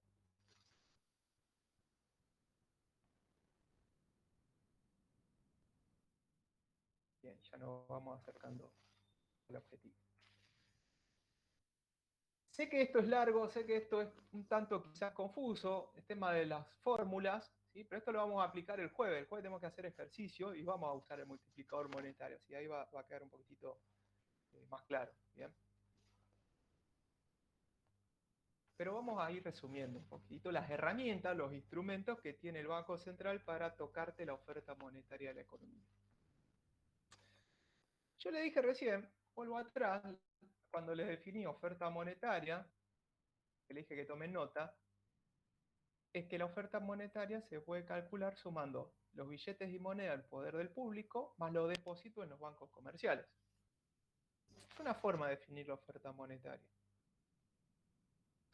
Otra forma de plantear la oferta monetaria sería decir, bueno, ya que el Banco Central crea dinero y los bancos comerciales crean dinero, cada uno en su forma, uno porque los puede imprimir y el otro porque puede prestar. Si yo sumo la creación primaria más la secundaria, estaría un poco bastante cercano a definir o a calcular la oferta monetaria total. Sumo la creación de dinero a los dos. Y hay una tercera forma de saber cuál es la oferta monetaria de un país. Hay que plantearlo así. La oferta monetaria la puedo calcular de una tercera forma. ¿Qué sería así? Esto de la oferta monetaria es igual a M por B. ¿Qué sería B en esta fórmula? Base monetaria. Y esto acá hay un por. Vamos a ponerle un por. M es el multiplicador. Multiplicador monetario o bancario le llama. Si yo sé calcular el multiplicador monetario, la formulita de 1 sobre el coeficiente de encaje, y sé cuál es la base monetaria, y la puedo saber, ¿por qué? Porque si yo voy al balance del Banco Central, sé que la base monetaria es el pasivo monetario es la base monetaria. Si yo sé cuál es el efectivo en mano del público más el nivel de reservas bancarias, automáticamente te puedo responder cuál es la base monetaria. ¿Por qué? Porque base monetaria es billete de moneda en poder del público más las reservas bancarias. ¿Sí?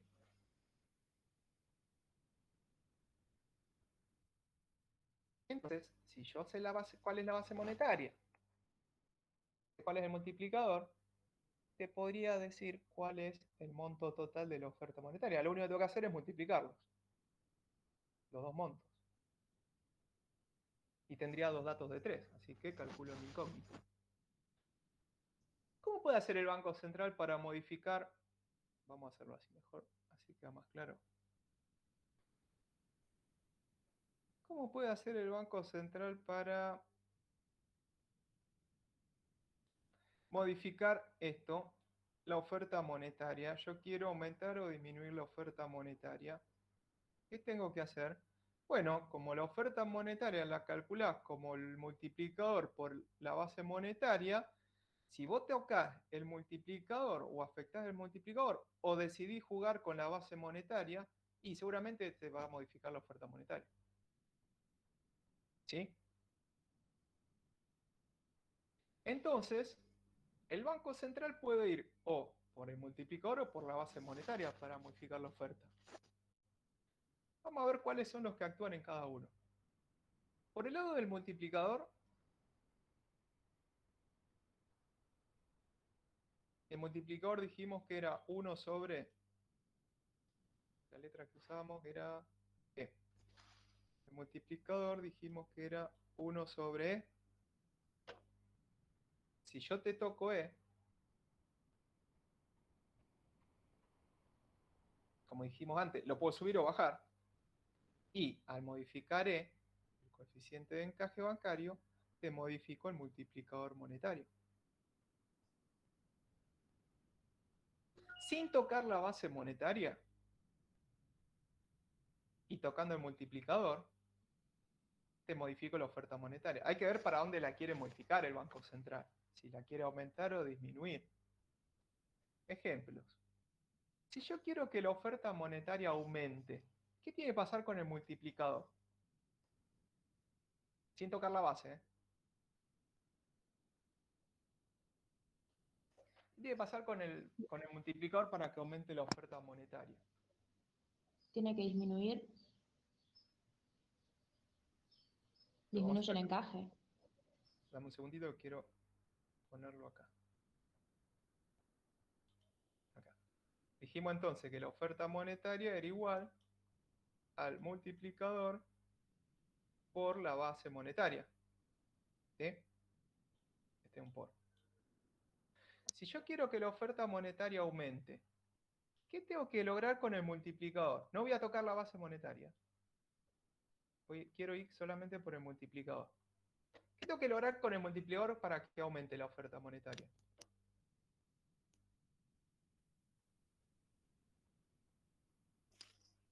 ¿Tiene que aumentar o disminuir el multiplicador? Aumentar. Y tiene que aumentar, porque si yo logro aumentar el multiplicador, un multiplicador más grande por la misma base hace que aumente la oferta. Más multiplicador, misma base, aumenta el valor, aumenta la oferta monetaria.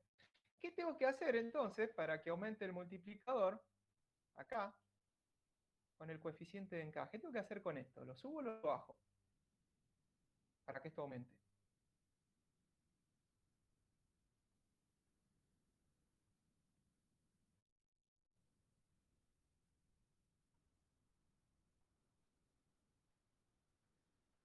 ¿Qué pregunta? Los compliqué. M, el multiplicador, es 1 dividido el coeficiente de encaje. ¿Estamos de acuerdo hasta ahí? Sí. Para que aumente ese cociente, ¿qué tengo que hacer con esto? A uno le tengo que ir por un número más grande o un número más chico.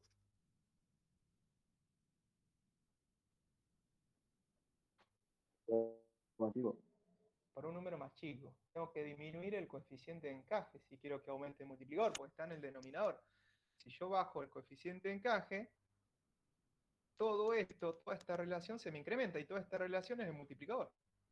Aumentar el multiplicador. Si yo bajo el coeficiente de encaje, lo que estoy haciendo es decirle a los bancos comerciales, y van a depositar ahora menos en el Banco Central y pueden prestar más. Te exigía un 50%, ahora te exige un 20% nomás de reservas. Estoy logrando que los bancos comerciales creen más dinero. Estoy modificando la creación secundaria de dinero al afectar el multiplicador. Entonces, podemos ir por el lado del multiplicador, modificando el coeficiente de encaje. Si yo quiero que aumente la oferta monetaria, tengo que disminuir el coeficiente de encaje. Si yo quiero que baje la oferta monetaria, ahí lo que tendría que hacer es aumentar el coeficiente de encaje para que el multiplicador disminuya, y así, al caer el multiplicador por la misma base, menos oferta monetaria.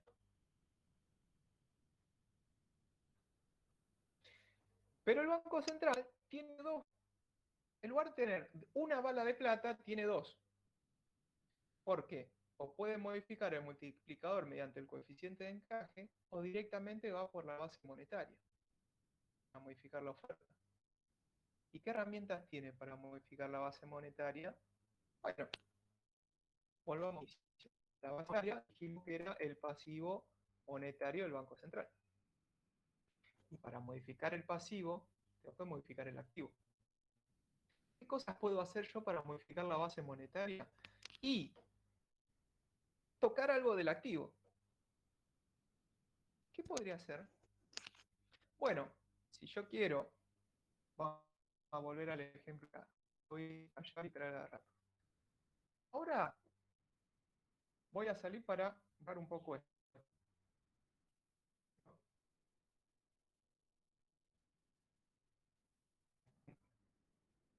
Vamos a salir y vamos a volver a entrar, así que un poco más libre. Ahora yo no voy a tocar el multiplicador. Dije, quiero afectar la oferta monetaria tocando la base monetaria. ¿Sí?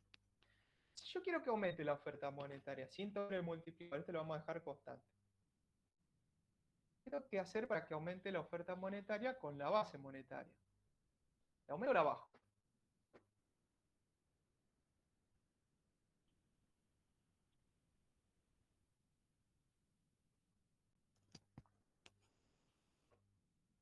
Para que aumente la oferta monetaria, ¿no? ¿Aumento o bajo la base monetaria?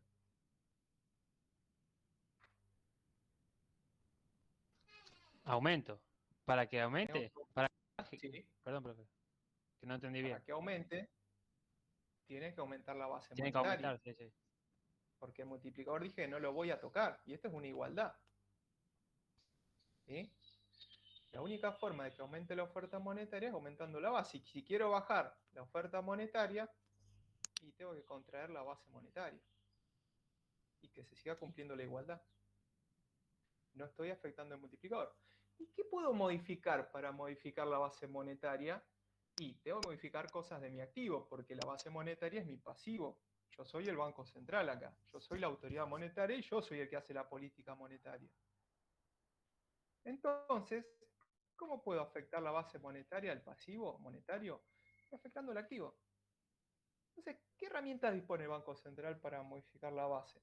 Si yo quiero que aumente la base monetaria, así aumenta la oferta, bueno, tendría que aumentar mi activo para que aumente mi pasivo. ¿Qué tengo que aumentar de mi activo? Bueno, tengo opciones, varias herramientas tengo. Puede ser que compre oro y divisas. Así yo tendría más en mi activo oro y divisas. Compro divisas y a cambio doy pesos, efectivo. Pongo efectivo en manos de la gente. Les compro las divisas y yo le doy los pesos. Esa es una herramienta que tiene el Banco Central. Comprar divisas. Tengo otras herramientas más. Acá dice crédito al sistema bancario, que yo le dije que esto le vamos a llamar redescuentos. Los préstamos a los bancos comerciales se llaman redescuentos. ¿Bien? Redescuentos. Entonces, para que aumente mi activo, yo tengo que otorgar más redescuentos. Tengo que darle más crédito a los bancos y yo imprimir más billetes. Pero yo no puedo ir a agarrarlo del cuello al dueño del banco comercial, al empresario, al banquero, y decirle, bueno, toma plata, porque yo quiero dar más redescuento y quiero imprimir más billetes. Vos te tenés que agarrar el dinero y no tenés que decir nada. No pasa eso en la realidad. Pero yo puedo aumentar los redescuentos de otra forma. Los puedo incentivar a los bancos comerciales. ¿Cómo? No es un crédito, esto es un préstamo de plata, donde yo le doy plata. ¿Y qué más le voy a cobrar? Aparte de ese dinero. Intereses. Bien, yo le doy un redescuento, le doy capital, pero después de un periodo de tiempo, generalmente esto se cancela de un día para otro. Son transitorios estas cuestiones de liquidez. Entonces, yo te doy plata, pero vos me tenés que devolver esa plata más un interés. Te cobro una tasa. La tasa que está atrás de este redescuento se llama tasa de redescuento. Entonces, ¿qué hace el Banco Central? Manipula la tasa de redescuento a veces. ¿Para qué? Para incentivar a los bancos comerciales a que pidan préstamos. Realmente las bajas para otorgar más redescuento.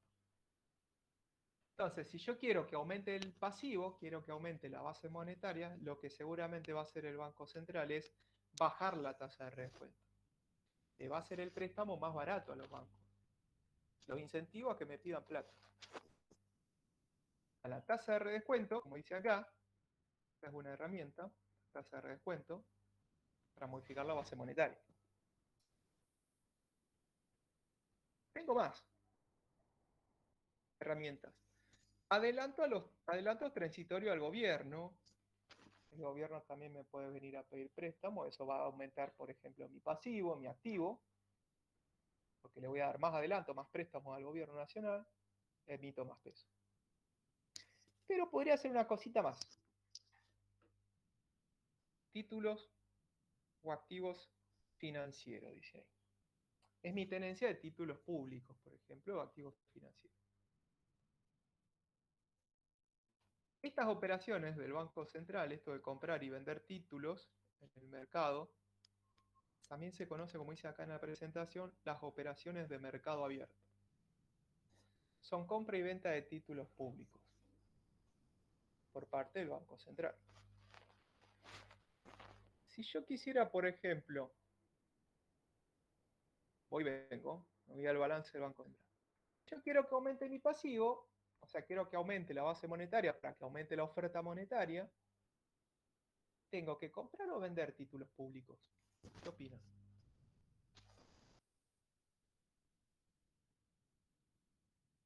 Tienen 50 y 50. ¿Compro o vendo? No hay más opciones.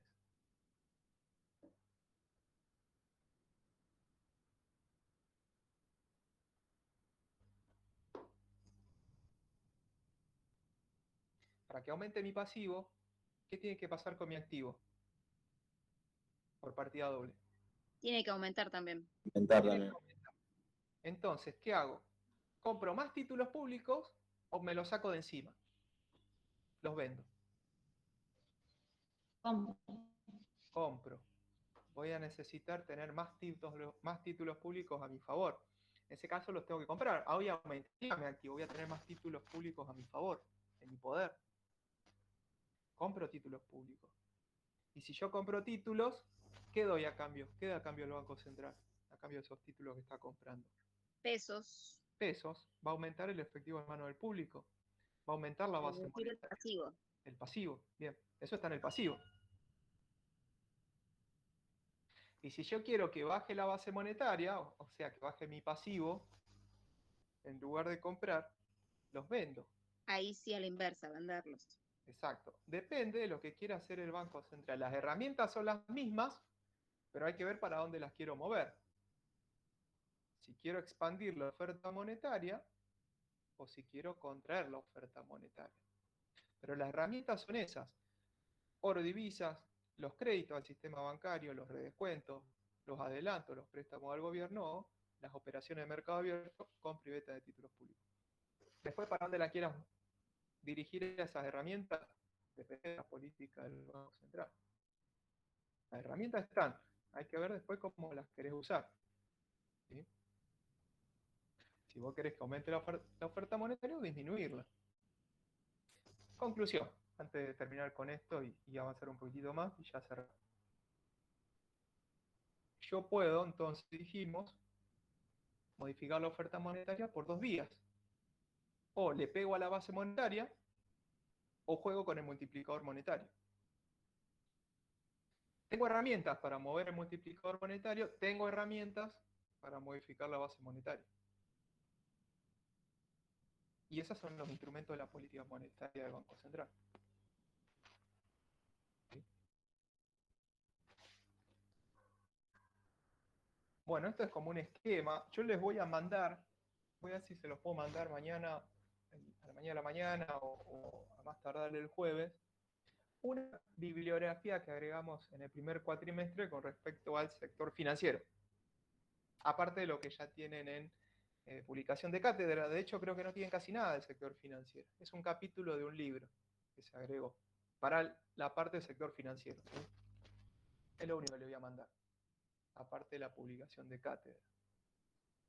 Porque no lo podemos subir, como ya pasó previamente, capítulos de libros. ¿Sí? Entonces eso se los mando yo, el link. ¿Y esa imagen que estás mostrando está en alguno de los apuntes que vas a mandar? Exacto. Alguna... Sí, Bien, listo. está en esto, lo agregué yo, no lo van a ver en la presentación. Listo, porque no lo encontraba, perfecto. Ah, no está en esa presentación porque está en el capítulo del libro.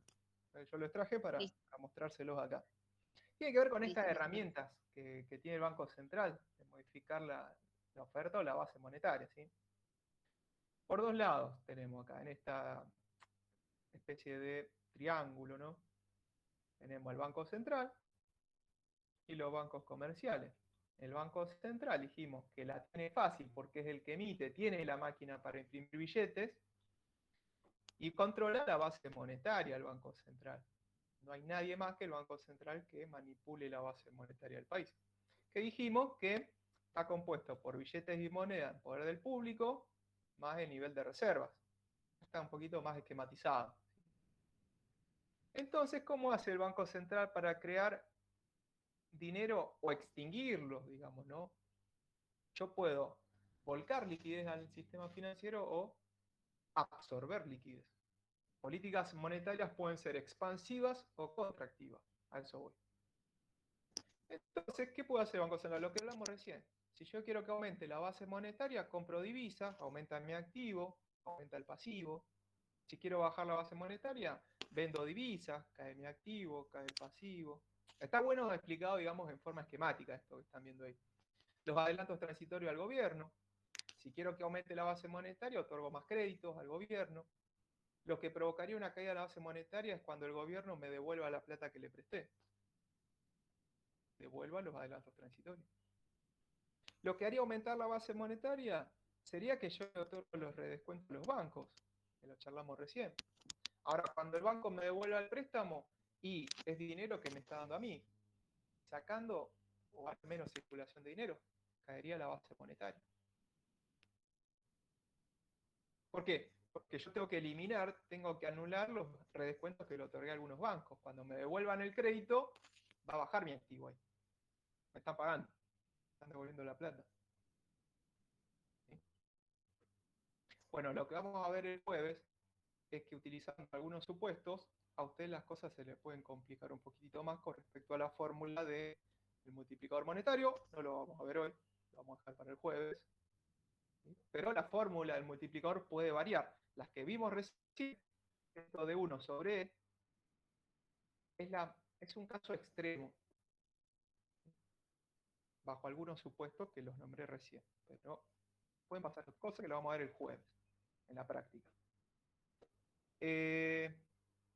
Bueno, no, y cierra el cuadrito, que ustedes lo van a tener en este material que les voy a enviar, a modo de conclusión, que el Banco Central es el que crea base monetaria y hace la creación primaria de dinero, y las entidades financieras, llámese bancos comerciales, generan la creación secundaria de dinero.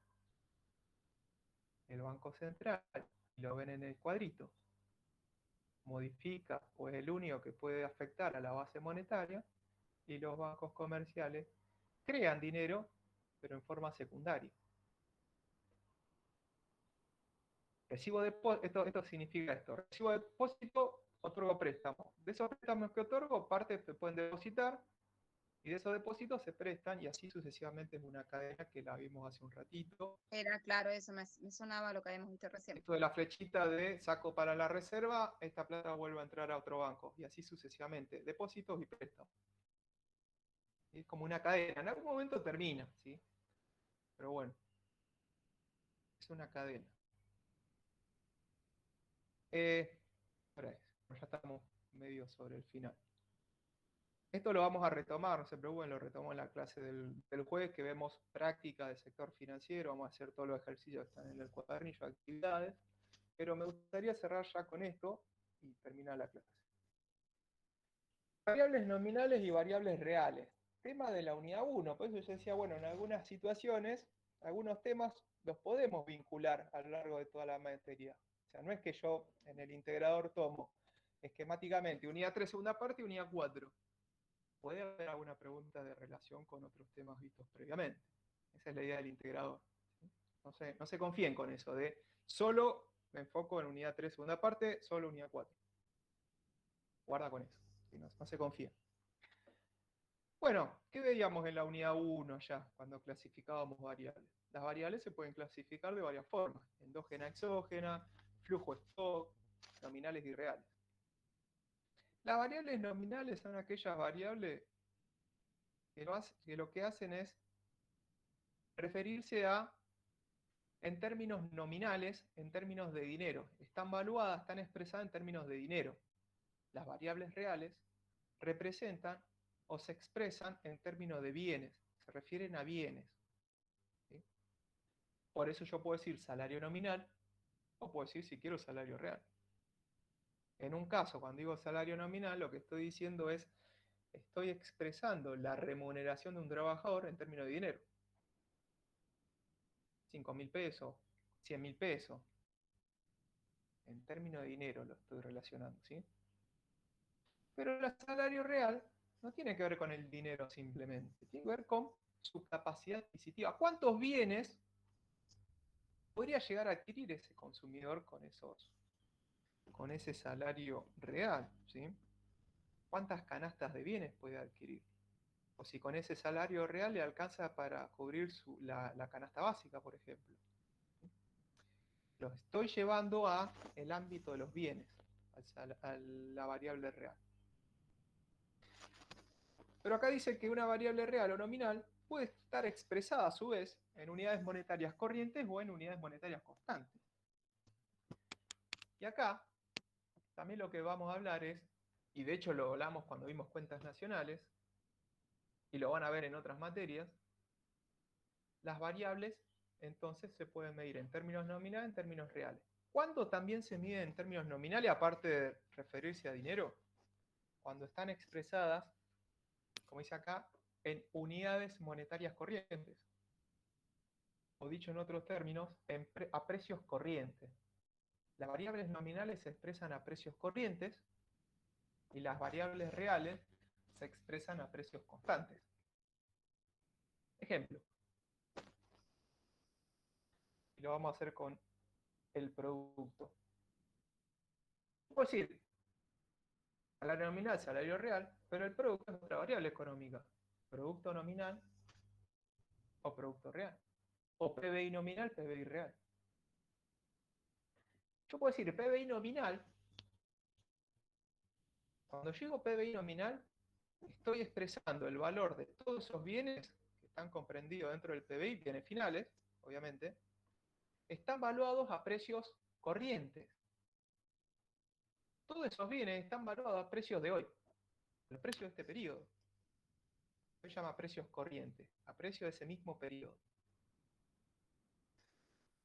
A precios vigentes durante el periodo de medición. Si yo quiero calcular el PBI nominal del 2021, ¿qué hago para calcularlo? Tomo todos los bienes y servicios finales producidos en mi economía en el 2021 y voy a evaluar el valor que tenían esos bienes en el 2021. El precio que tenían esos bienes en el 2021. Tomo cantidad de heladeras producidas por un precio de referencia de heladeras de ese periodo, cantidad de autos que se produjeron por el valor de los autos de ese periodo, del 2021, cantidad de lapiceras que se produjeron en el 2021 por los precios que tenían en el 2021. Estoy evaluando esos bienes a precios vigentes en ese periodo. Precios corrientes, dice. PBI nominal, producto nominal o producto a precios corrientes. Es lo mismo. Pero también podría decir PBI real o PBI a precios constantes. ¿Cuál sería la diferencia acá? Que yo no voy a evaluar esos bienes a los precios de ese periodo. Los voy a evaluar a los precios que esos bienes tenían, pero en un periodo anterior. Si es un año base. No los voy a evaluar a los precios que tenían en el 2021. Los voy a evaluar a los precios que tenían, por ejemplo, en el 2004. O a los precios que tenían en 2010. Un año anterior, un año base. Se toma un año base y se hace la evaluación en base a los precios de ese periodo que tomé como referencia. ¿Sí? ¿Por qué se hace esta diferencia entre el producto nominal y el real? Porque si yo quiero saber a lo largo del tiempo si mi economía creció o no, si yo quisiera saber eso, entonces ¿qué hago? Hago el cálculo. Fíjense la diferencia entre evaluar el PBI en términos nominales o en términos reales. Supongamos que yo calculo, y con esto ya cerramos la clase, ¿eh? Y lo despido. Y retomamos el juego. Este sería el PBI nominal. Vamos a poner que es del 2021. Así lo ven bien. Y salgo un poco de la teoría. Y después decidí, por otro lado, quiero saber cuál sería el PBI real también del 2000. Estamos en el 2021, ya estamos cerrando el año. Quiero calcular el PBI real 2021. ¿Cómo hago el cálculo? Bueno, como el PBI o el producto tiene en cuenta solo los bienes finales, ¿cómo se calcula esto? Cantidad de bienes finales producidos en el 2021, como es nominal, dije que los voy a evaluar a precio de ese mismo periodo, el periodo 2021. Como el valor se obtiene multiplicando precio por cantidad a precio del 2021. Y así calculé el PBI nominal o a precios corrientes de este año. Pero después quiero calcular el PBI real del 2021.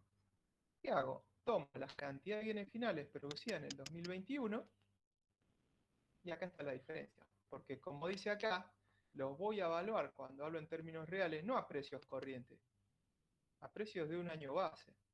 En términos nominales sigue a los precios vigentes durante el periodo en que lo estoy midiendo. Pero ¿qué hago acá? Lo voy a multiplicar por los precios. ¿Qué año les gustó? Dígame cualquier año. 2018. Bien, 2018.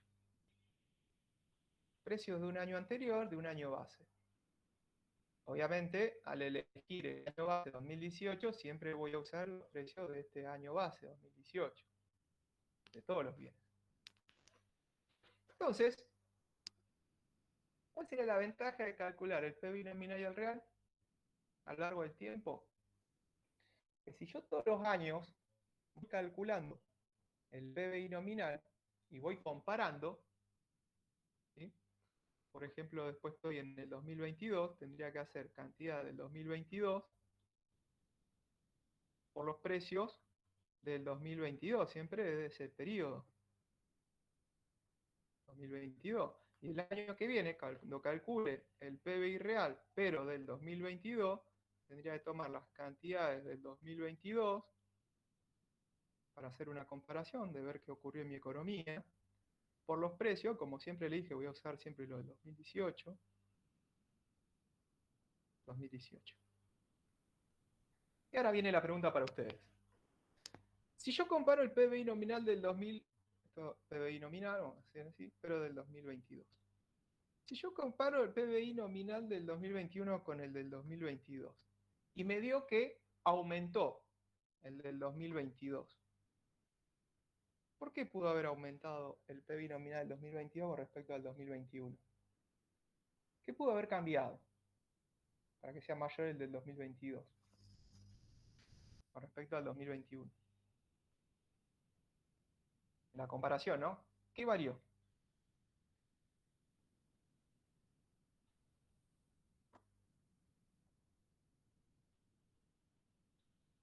¿Pudieron haber variado las cantidades producidas? Sí, Sí. la ¿Y cantidad los y el precios? precio. Y el precio también, porque fíjense que en uno estoy evaluando a precio 2021 y en el otro al del 2022. Puede ser que hayan variado los precios o las cantidades. Es complicado. O los dos. Pero cuando yo comparo variables en términos reales y veo su evolución, este tiene una ventaja con respecto a las variables nominales. ¿Por qué? Si yo calculé el PBI real del 2022 y me dio que es mayor al del 2021, ¿qué es lo que pudo haber modificado? ¿Qué es lo que se pudo haber modificado? La producción de cantidad Porque ¿cómo son los precios? constantes. O sea, el 2018, perdón. Bien, son constantes. Estoy evaluando precios constantes. Entonces, para saber si mi economía crece o no, no me sirve comparar productos nominales. Yo lo que voy a tomar en cuenta es la evolución del producto real. ¿Por qué? Porque como los precios los estoy fijando, los dejo fijos, constantes, si hay un cambio tiene que ver solamente por el lado de las cantidades producidas. Si mi economía produce más o si produce menos. Si produce más, mi economía crece. Si cae la producción real, en mi economía se producen menos bienes que antes. ¿Sí? La diferencia está en cómo vas a evaluar esas variables, si a precios constantes o a precios corrientes, en términos nominales o en términos reales. ¿Sí? Y esto era lo último que quería mostrarle. Ahí tienen ese cuadro, lo tienen en la presentación también de cátedra, cómo fue evolucionando el PBI, tanto nominal como real, a lo largo del tiempo. ¿Sí? Y puede pasar que en algunos años, si bien el PBI nominal puede aumentar, en ese mismo año puede haber caído el PBI real. La explicación radica en el tema de los precios. ¿Sí? Puede ser un periodo de mucha inflación, entonces el PBI nominal te aumentó, pero como los precios están constantes en el PBI real, puede pasar que por otro lado hayan caído las cantidades producidas. ¿Sí? Eso puede ocurrir en la realidad.